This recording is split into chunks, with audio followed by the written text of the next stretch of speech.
This is Jake Lazarus in downtown Auburn, and welcome to the loveliest village on the plains. The dog days of summer are finally coming to an end, and the highly anticipated football season is upon us. It is the tradition and the family that is strictly Auburn. When I look around campus, I see students and fans who are eagerly awaiting Auburn's Week 1 matchup against Mercer. After an amazing basketball season, a Final Four gymnastics run, and a baseball season that ended in Omaha, it's time for Auburn football to once again take center stage. Auburn is heading into the 2022 season with hope that second-year head coach Bryan Harsin can find what it takes to bring the Auburn Tigers back to a contending program. While Auburn dealt with a rocky offseason that was filled with uncertainty and doubt, the Tigers look to remain hyper-focused on why they're here, and that is to win football games. We have a lot to talk about here on Strictly Auburn, so stay tuned for an Auburn Tigers game day show presented by Eagle Eye TV. War Eagle. Welcome, Auburn family. My name is Eli Lingo. I'm here as Jake Lazarus, as you met in the intro. We are here on campus. We're excited to do this show. We've been walking around campus, tons of energy. Everybody's ready. All the students are ready. How do you feel, Jake? Yeah, it's a great week to be an Auburn Tiger. I'm excited for Auburn football. It's great to have Auburn football back. I've been waiting since the Iron Bowl last year, that unfortunate game. That was Big a tough season. game. Yep. I'm excited, ready to get this show started, ready for football to get started. Right. So, Week 1, Auburn Tigers take on the Mercer Bears. Mercer Bears are 1-0. Crazy game last week, right, Jake? Crazy game. They won 63-13. They blew out Morehead State. They looked great, but again, they played Morehead State. So we're taking that one with a little grain of salt. But other than that, they looked really good. How about their quarterback? I know their quarterback had a huge game. Yeah, Fred Payton. He had, Mercer broke a school record, 600 yards passing. That is a school record. That's insane. He had 4 touchdowns against Morehead State. Holy cow. He's their third-year quarterback. He really lit it up. Yeah, but he didn't do it by himself, though. They had 2 skill position players who were really stars for them. Yeah. Austin Douglas, their running back, crazy stat line, crazy weird stat line. He went for 5 attempts for 140 yards. 140 you yards. don't see that very often. No, you really don't. You don't see that a lot. He's a hard-nosed running guy. He runs downhill. He's just a strong back. That's somebody our defense, I wouldn't say he's going to have a problem with, but we're going to have to watch him for sure. And on Twitter, too, all the clips that came out of that Morehead State game, he was running guys over. No, it wasn't like his offensive line was clearing gaps for him. He was mowing guys over. And then on the outside, Ty James, their other big weapon. Another crazy stat line, 5 receptions for 192 yards and 3 touchdowns. Yeah, that's something Ridiculous. you don't hear at all. He had a long for 90 yards. That's a crazy number to have. So he's really going to test. He's going to test our DBs. That's somebody Week 1 for our DBs. It's going to be a strong test to see our young DBs. Our young DBs, exactly. It's going to be exciting to see them though. But yeah, the Bears are led by head coach Drew Cronick. This is his first Division I job. I think he's in his 3rd season. Might be a little off there, but I think he's in his 3rd season. It's his 3rd season, yeah. He's coached at the NIA level and the Division II level, and he's had quite some success. He's got a record of 60-15. 60-15. Regardless of the competition level, I think that's a really good record to have as a coach. Yeah, whether you're Nick Saban coaching for however many years at Alabama, or you're Drew Cronick coaching for the Bears. Or you're Drew Cronick coaching for the Bears. Yeah. That's a great showing. 60-15 is impressive nonetheless. Yeah. That's he's a good coach. We'll see how it goes. So as y'all know, TJ Finley was named starter on Sunday. A lot of fans are happy about that. A lot of fans aren't. I'm actually a pro TJ Finley kind of guy. How about you? I am as well. It's hard to say that he was going to lose this competition because I think it was his to lose. Yeah. He came into the quarterback training camp with by far the most experience out of any of these guys. Sure. Yeah, for sure. The guy who's our second teamer now, I don't think he's ever played. I don't think he's ever played quarterback at the college level yet. Yeah, no, Robbie Ashford, he has not played a snap of college football at all. So. Yeah, so it's the inexperience. From what we've heard from Bryan Harsin, sounds like TJ Finley really proved himself in this quarterback battle. His experience, his will to work, and just his I think size. Coach Harsin mentioned his overall leadership of the offense was just really stood out more than anybody. So I think when Harsin was looking for a QB, he wanted somebody to lead the offense, and I think TJ Finley's. I think he's the best quarterback for that. And he's young. He's younger than a lot of people think. He is only a junior. Yeah. He's got a lot of time. He's got a lot of time ahead of him. But good thing he's handing it off to Tank Bigsby, our star running back. He's Auburn's bread and butter. He's Auburn's bread and butter. I think he's gonna have a field day against Mercer, to be honest. 223 attempts for almost 1,100 yards last season. I think he's gonna replicate that this season. I do too, but he's not gonna do it alone. No, he's got Jarquez Hunter right behind him. Jarquez is another really efficient running back. You have Jarquez and Tank. It's like a two-headed snake, Jake. I mean, they're gonna go 1A, 1B. Yeah, 100%. I think it's gonna be about 60-40, maybe 70-30. Yeah, I think Tank's going to get he'll get the majority, that's for sure. He's playing for the NFL draft this season. He is a junior, most likely in his final year at Auburn. It's hard to imagine him staying another year unless there's some kind of injury, which we obviously hope doesn't happen. Yeah. Speaking of injury, we're going to go shift to the O-line. As y'all know, Nick Brahms just announced his retirement from football, which is I wouldn't say shocking, but it's definitely not the best news to get before our first game. No, it came a week ago. As we were prepping, actually, got the news pretty suddenly. Yeah. It'll change this offensive line for sure, but there's someone stepping into his shoes who I think we know has the will to work. Tate Johnson. Can you tell us more about that? Yeah, Tate Johnson. He's going to be a junior this year. I think he's going to play the role well. A lot of people were critiquing his weight at the he's position. Undersized for sure. He's tall, he's lower weight, but I think he's going to fit the role nice. I heard a lot of good things from him during fall camp, so I think he'll be all right. Yeah, and he's surrounded by a lot of seniors, so the experience for the Auburn offensive line is there for the first time in God knows how long. Yeah, I think it's going to be a good group. I think Tank Bigsby Jarquez has a good line to run behind. So. Yeah, and I mean, y'all watch Auburn football last year. We saw quarterbacks running for their lives. We saw running backs not being able to break the line of scrimmage. We struggled on the goal line, struggled on fourth down situations. It was hard to watch. I think this year we're going to see a different offensive line, different approach from this team. For sure. It's going to give some time to our quarterback, our young quarterbacks, to throw the ball to our receivers too. Yeah. Different receiving group. Speaking of receivers, we'll hit tight ends first. John Samuel Shanker. Probably one of the most important pieces to our offense besides Tank. This guy he's going to be elite. How do you feel about him, Jake? I mean, he's a senior leader. He's the captain. He's named captain this week. Yeah. He's going to be he's going to be a drive starter for sure. He's going to be a goal line threat, and he's going to provide some blocking. He's experienced in that huddle. He'll be the one that's leading the huddle, calming down the huddle. He'll be a voice for sure. Yeah, he's going to be a strong voice.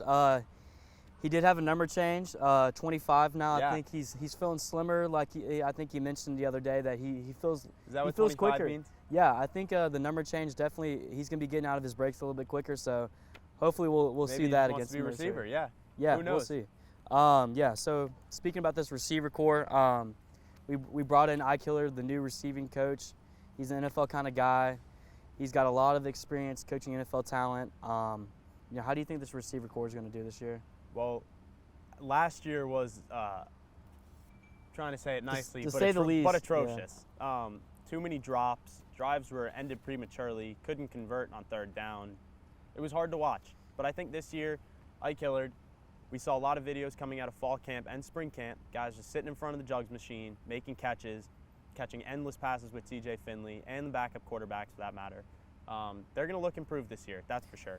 Yeah, so the starting core, receiving core is going to be Malcolm Johnson Jr., which is he's a junior, had 6 receptions for 82 yards. Didn't see much time last year. Nothing crazy, but I heard a lot of good news in fall camp. You have Javaris Johnson, another junior, 19 receptions for 274 yards. So he had a decent year last year. And then you have the senior leader, Cedric Jackson. He's going to be the main guy leading the whole group. He's going to have to be the one that steps up in that group. 100%. Of the older guys, he's going to have to step up, make those catches. Yeah, he had make his presence known. 40 receptions for 527 yards. So I think he's going to match that. I hope he gets some more touchdowns. He only had a single touchdown last year. So. And I know a name that you've been talking about, Camden Brown and Coymore. Those two names. Yeah, 2 names that hopefully y'all hear a lot this year. Camden Brown, he's a freshman. Big guy, 6'3", 205.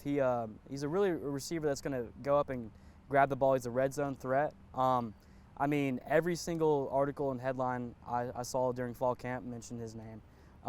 Brian Harsin went out of his way to speak about him every single time he could. Exactly. Interviews. So I think Camden Brown's a name to watch for, and then obviously Coymore, an LSU transfer. I think he's going to make some impacts as well this season with in the receiving room.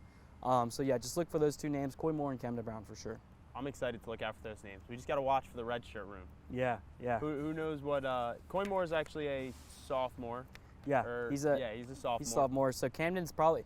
It depends on how well he plays this season. He may or may not get redshirted. I don't think. I mean, it just depends how well he performs. He gets those 4 games, and then he can either choose to get redshirted or not. So I mean, we'll see what happens with the other receivers. If the other receivers play anything like they did last year, then he'll definitely see some time. He'll see some time. But if this room can step up a little bit, TJ Finley sees some success. Right. I'm not sure how much time Camden Brown's going to see. Right. So, talked about the offense. Let's switch to the defense. Yeah, let's jump to the other side of the line. I think that's going to be our key for this year's team is the defense, obviously. And so let's talk about the D-line first. If Auburn football is going to have any kind of success in 2022, it'll come at the hands of this defense. Yeah. That's so for sure. If we're speaking about defense, we're going to start about the D-line. If we're talking about the D-line, got to mention Derek Hall, right? Yeah, another senior captain. A huge man. Huge guy. Looks like the Terminator, pretty much. We were saying the other day, it literally looks like he's a man playing amongst boys. Yeah. He looks like an NFL-sized lineman. Oh, 100%. Playing amongst college kids. So I'm excited to see how he performs this season. Last year, he was second on the team in total tackles with 52. He led the team in sacks. 9 sacks. Yeah. And that was in his junior season. So he's only gotten bigger, gotten stronger, smarter, more experienced, harder working, and he's a captain. So I'm excited to see what he has in store for this season. Yeah, I am too. So at DN, we got Colby Wooden, another really standout player. He's going to be a junior this year. He had 61 tackles. Led the team in tackles last year, 5 sacks. So I think he's really, really going to play a big role this season. I like his size. I like his twitchness. He's just going to be a great player for sure. And he's got his brother here this year too. He's got his brother. His brother's redshirting, or probably will redshirt. But having your brother on the team. I've heard good things from Caleb as well. So it runs in the family, I assume. Hope so. I mean, that'd be good for Auburn football. Yeah, you're right. Then we got Jason Jones. Yeah, Jason Jones. We mentioned Derek Hall was big. Jason Jones is a big guy. He's 6'6", 300+ guy. He's gonna be our defensive tackle. He's an Oregon transfer. I think he's gonna perform really, really well this year. We just need the speed to come in. A lot of the time, these big guys in the middle, they're great run stoppers, but it's during pass rush situations. Yeah, some stuff is lacking in their pass rush game. So we'll see how he plays, and there's going to be a rotation of guys. So he's not going to be alone. He's going to get some time on the bench too. So he's not going to tire himself out on one or a couple series in the first half. We'll see some time throughout the game. That's for sure. Yeah. He had 19 tackles last year at Oregon. I think he's gonna do great. Playing on the other side of the ball at edge, your guy, Ekuliota. Yeah. How do you feel about him? I wouldn't be shocked if he led this team in sacks by the end of the year. I know we were hyping up Derek Hall just a minute ago. You think he's gonna overtake Derek Hall? That's a tough one to decide. You know what? I'll ride with that one. Okay. Ekuliota, he's gonna lead the team in sacks by the end of this year. Yeah, he had 8 sacks last season. One behind Derek Hall, so it's not a crazy assumption to make he passes Derek Hall. We'll just have to see. And we were talking about work ethic for Derek Hall. This guy's work ethic off the charts. Yeah, he was praised for his work ethic during fall camp and spring, and all the way through summer. I think his work ethic is one of the best on the team. So when it comes to work, he knows how to do it and he does it well. So yep, he'll be the first one in, last one out in that weight room. 100%. So let's move back a step. Talk about the linebackers. Starting linebacker, captain Owen Papo, great guy. How do you feel how he's going to do this season? I mean, I was pretty shocked that he came back for his senior season. Right, me too. There's a lot of meat left in that bone at Auburn. Yeah. Last year, Auburn didn't really have great success, obviously, finishing on a 5-game losing streak. Right. So he lost his starting mate, Kobe McLean, to the NFL draft. Unfortunate, but expected. We all thought both of them were going to go to the draft. I did for sure. When I got the news that him and Derek were staying, I was jumping, celebrating, because that's big news for us for sure. Yeah, we got 2 NFL linemen or NFL defensive players. Studs. Yeah, defensive studs. I like that better. Yeah, he's gonna be a great leader for this team and just overall great captain. If I had to guess, he's going to be the leader on the defensive side. He's I would be say the one. yeah. Yeah, It's either him or Derek Hall. Yeah, he'll be the loud communicator. Yeah, he'll be a loud man for sure on that field. We'll see him pointing everywhere. And then who do you think's going to start next to him? Because like we just said, Jacoby McLean not here this season. There's a lot of young guys who could fill that void. Who do you think it's going to be?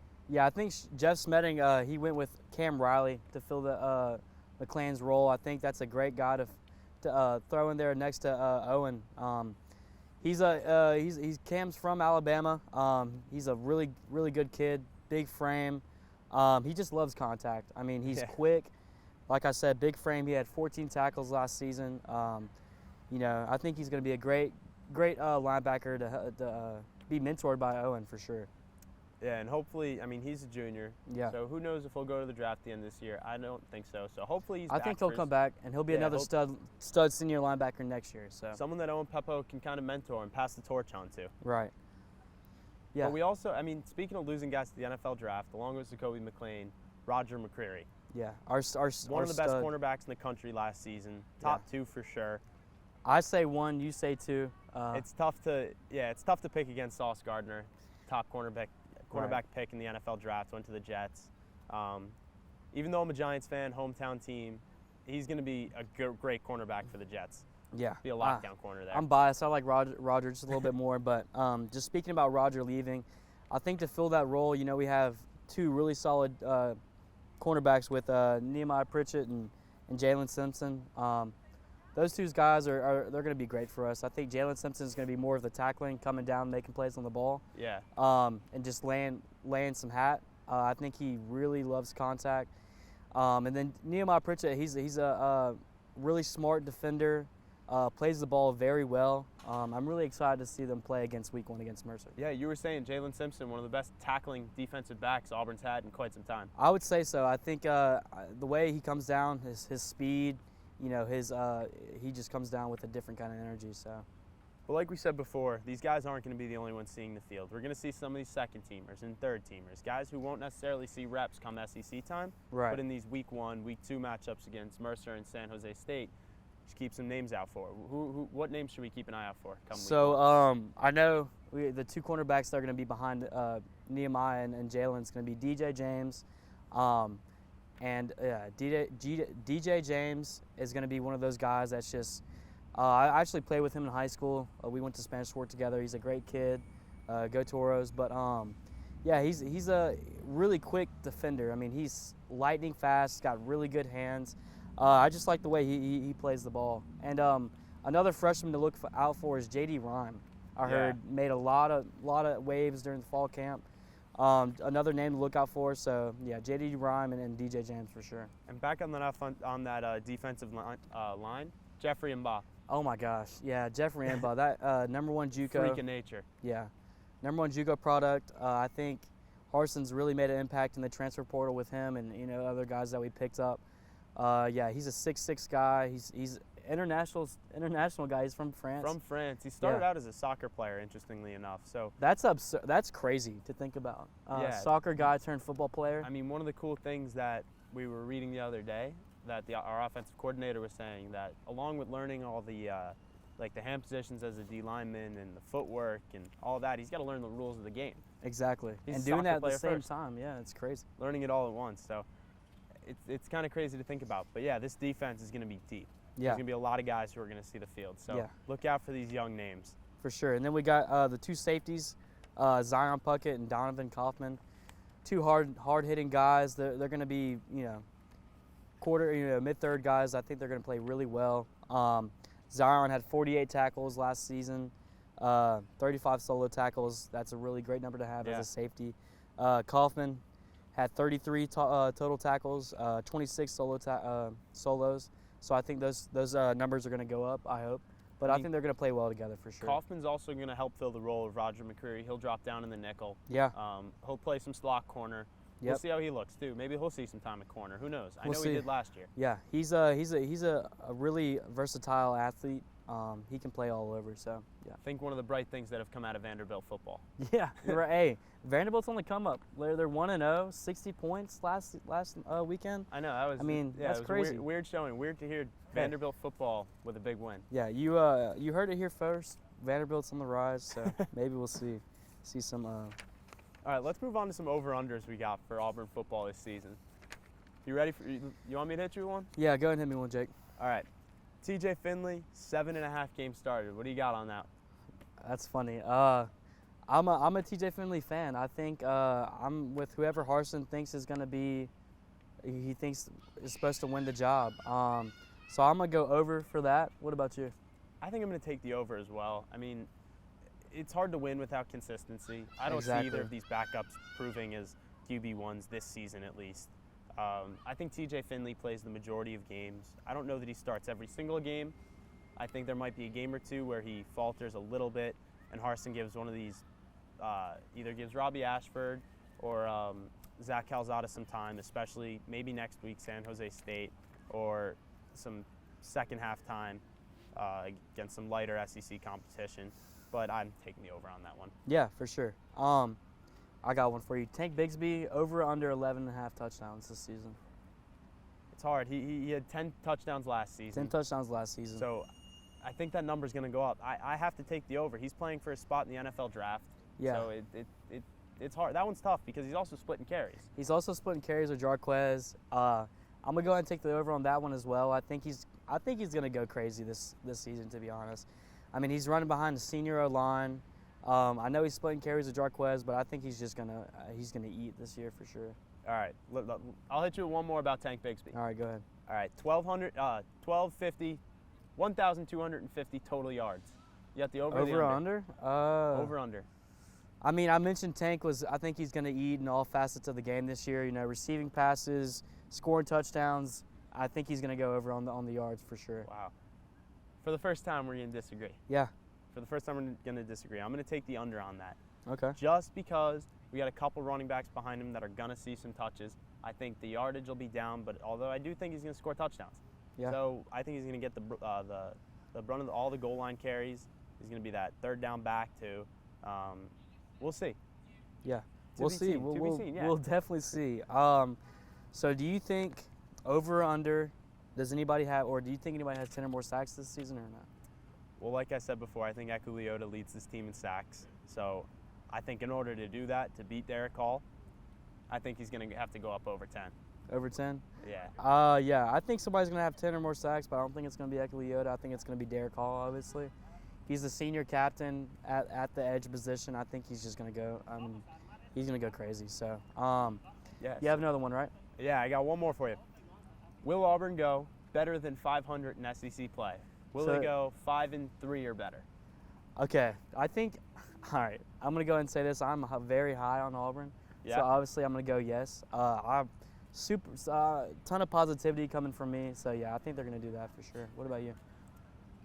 I'm very iffy on this one. Okay. Because Auburn's a momentum team this season. Yeah. This team is going to function on momentum. I think they feel like a lot of guys were coming for their necks this offseason. Wanted a lot of these players and coaches gone. So I feel like they're playing under a lot of pressure. So I feel in these first 5 weeks, it's going to be crucial for them to stay on track, not falter at all, because I think as soon as they falter a little bit, things could go really wrong really fast. Yeah, we have a gauntlet of a schedule this year. I think the first, week 3 is really going to test us against Penn State. That'll be a fun show to do. But yeah, I think, we have a gauntlet of the season, but I think if we start hot 5-0, I think the rest of the season is going to be pretty manageable for sure. We'll see what happens. I'm not sure that I see the 5 SEC wins. If we do have 5, they're all going to be home ones. Yeah. I don't know that we go on the road and beat Alabama. I don't think we go on the road and beat Georgia. However, I would love to see it. I'm rooting for it. I'm all here for it. Those are just 2 really, really, really good teams. And then we got A&M coming here. Yeah, I think Auburn might go undefeated at home this year. I think, Jordan Hare is just, look at it behind us. It's a beautiful stadium, and at night, during the day, it's one of the loudest environments you can be in. You've heard from other opposing teams Joe Burrow spoke on it. He said it's one of the loudest stadiums he's ever been in. So I think it's a really crazy environment to play I think it'll be a rude awakening for these Penn State players. And a lot of these SEC players that know what they're walking into, I think even they're in for a rude awakening. Yeah, 100%. So after that, let's jump into some other SEC teams. I know we're strictly Auburn, but we like to mix it up a little bit here. We're going to talk about some other we're going to do some predictions for some other SEC teams. So I'll hit you with the first one. All right, you got A&M or Sam Houston, and it's not a hard one to pick. I know. I think for these first couple, we might be on the same page for these SEC teams playing some of these smaller schools, but I'm going to go Texas A&M. Good one. I'm going to go A&M as well. Good team. Jimbo Fisher's got that program going in a really good direction, so yeah, I'm going to go with A&M. Yeah, they had a big win last season over Alabama. Yeah, so, we got their quarterback that made that win happen. So I mean, he's now our third string, so we'll take that one with a grain of salt. Right. All right, let me hit you with game 2. This is a big one. This is probably the matchup of the week in college football, maybe behind Notre Dame and Ohio State. I would say But we got number 3 ranked UGA against number 11 ranked Oregon. So yeah, this is the really interesting one for us Auburn fans because Bo Nix, our previous quarterback, was named starter for the Oregon Ducks. This is a tough one to pick. It's in Athens, so that's obviously going to. It's in Mercedes. Mercedes-Benz. It's in Atlanta. But it's virtually a home game for Georgia. It's 2 hours down the road. Yeah, so it's virtually going to be a home game for Georgia. I'm going to go with Georgia, but I think it's going to be closer than people expect it's going to be. I do too. I think UGA is going to pull this one out. I think it'll be like a home game atmosphere. But I do want to see Bo Nix play well. I would love to see him play well in his return to the SEC and have a good showing against our hated rival, Georgia. Exactly, yeah. So, yeah, we're going to go Georgia on that one. Another big matchup, Arkansas and Cincinnati. Who you got? I'm putting Arkansas on. I wouldn't call it upset alert, but loss alert. Loss alert, in week okay. 1. I like Cincinnati. I think Luke Fickell's building an incredible program there. I think year after year they continue to improve, building their own facility, building their own program. It's unique. They're a Power 5 school, or a Group of 5 school. Yeah. First Group of 5 to make the college football playoff, even though they didn't have a great showing. They kind of got disrespected in the playoff, but I mean, making it there is a really big deal for those guys. It's a program builder. Yeah, it is. So you went with Cincinnati. I'm going to go with Arkansas. I think Arkansas is going to be a really, really big SEC team to look out for this year. Going to be a really hard game for us for sure. KJ Jefferson comes back. He's going to be a really big QB for them. But yeah, I think Arkansas is going to take on the this. ground too. He was quick on the ground. He could run for first downs. I mean, he could throw.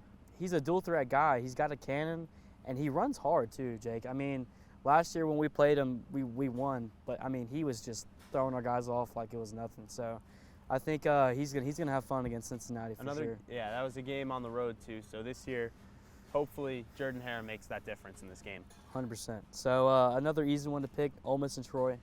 Got Ole Miss. Yeah, I think we both got Ole Miss. I think we can check that one off. We can agree on that one. Okay, here's another interesting one: Florida and Utah. Utah's ranked number 7 in the country right now. Florida's unranked. This game is in the Swamp though. The Swamp is another environment kind of like Jordan Hare. It's always loud, always rocking. I'm going to have to take Utah.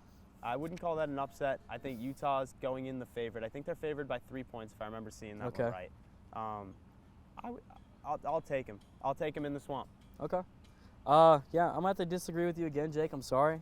Florida, I mean, we played there in 2019, and I got some buddies that went. They said that stadium was, absurd. Like, you couldn't even hear your own self talk. So I'm gonna go Florida just on the factor that they got it at home.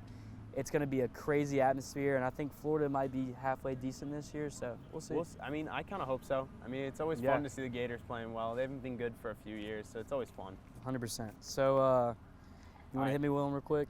Yeah, we got number 20 ranked Kentucky taking on Miami of Ohio.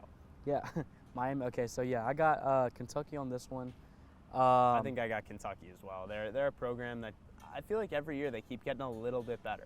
Yeah, their head coach, Mark Stoops, is really, he's building this program. He built it from the ground up. I don't know if any of our viewers saw this or if you saw this, Jake, but John Calipari, Kentucky's basketball head coach, came at the football team and really just took a shot and said that, hey, we're a basketball school. I'm sorry, Mark Stoops, but, we're a basketball school. And Mark Stoops retweeted the tweet and quoted and said, something along the lines of like #4 postseason wins. I think we're a football school or something like that. But I mean, I think that's kind of Calipari did say they were a basketball school, but does he remember what happened just like right over there? Yeah, in Auburn Arena. Yeah, I think that's kind of crazy. I think Kentucky Twitter was like blowing up, especially after they lost Auburn last year. Yeah, but anyways, back on top. I think Mark Stoops he's got this program in the right direction for sure. I think Kentucky's going to be pretty decent. A lot of people are high on Kentucky this year. We'll see. Yeah, we'll but see. I think they take this dub. All right, we got another weird one coming up. We got Vanderbilt taking on Elon. Yeah, that's another weird one. I think we mentioned Vanderbilt earlier about the 60 points last week. I think Vanderbilt's going to take this one. Hey, I'm all for Vandy getting a couple of wins here and there. Me too. I mean, their win total on the season for their over/under wins was 2.5. Really? It was just 2.5. I should have hammered that one, dude. So I think a lot of people think they're going to win these first 2 games. They blew out Hawaii last week, and I would assume by that performance they're going to blow out Elon too. Yeah. Then coming up, I think they start their SEC stretch, and it's gonna be a tough one for them. They're going to struggle. Yeah, but yeah, I got Vanderbilt on that one. I do as well. Another easy one. I don't even want to mention their name, but Alabama versus Utah State. All right, Alabama. Let's move on. Yeah, Alabama. So, yeah, let's not talk about them a lot. So Mississippi State versus Memphis. What do you think? I'm going to take Mississippi State, keeping it in the SEC. Right. I'll take Mississippi State as well. Another big game for us that I think we win. It's going to be a tough game, but yeah, Mississippi State for this one. I hope so, yeah. Yeah. All right, next game we got the University of South Carolina taking on Georgia State. Yeah, Georgia State gave us a scare last year. That's where Finley came in and kind of saved the day and got his name recognized. But yeah, Parents Weekend. It was fun. I almost had a heart attack, dude. That wasn't. I don't ever want to see anything like that again. But it felt weird jumping and screaming for Georgia State. Yeah, but hey, we'll take what we can get. I think South Carolina's gonna get this. I think that game pretty much summed up our season last year. Yeah, that was a rough one. That was crazy. Yeah, I also got South Carolina. Shout out Trev, first Gamecocks football game. Yeah, let's hope for a win. Yeah. All right. LSU versus Florida State. Florida State was incredibly disappointing last season. I think they started their year 3 losses in their first 4 games after starting the season ranked. Yeah, that's awful. I mean, that is terrible. So yeah, we'll see how that one ends up. I think LSU is going to take this one though. I'll take any chance I can get at FSU. Yeah. I mean, most Auburn fans remember 2013 like it was yesterday. That was I really don't like to recall that memory. All events prior to that was amazing. That after that was just it was difficult. But yeah, I got LSU on that one. Yeah, and then we got our feature matchup of the day behind us. Yeah, it's gonna be in the stadium right behind us. Auburn versus Mercer. I think y'all know that we're gonna who we're gonna pick on that one. Obviously the Auburn Tigers. I think this game is gonna be a great learning experience for the defense and the offense. These first 2 games actually are gonna be great learning experiences. Kind of see where everybody's at. How the offense is doing, how the defense is doing, and then, going into big week 3 against Penn State, I think it's going to be a really great opportunity for us to get these games underway and see how everybody's doing. How do you feel about the game? Yeah, we're also going to see these 2nd and 3rd string guys that aren't going to start, but they're going to see some time in this first game. So look out for those young names. I think they're going to play a big role in this game. And yeah, I'm going to take Auburn. We're a little biased here on Strictly Auburn, but Strictly Auburn, that's our name. Strictly Auburn, it's in the name. That's what we got to rock with. Yeah. I think it's going to be a great game, but thanks everybody for joining us with Strictly Auburn. This is Eli, this is Jake, and War Eagle.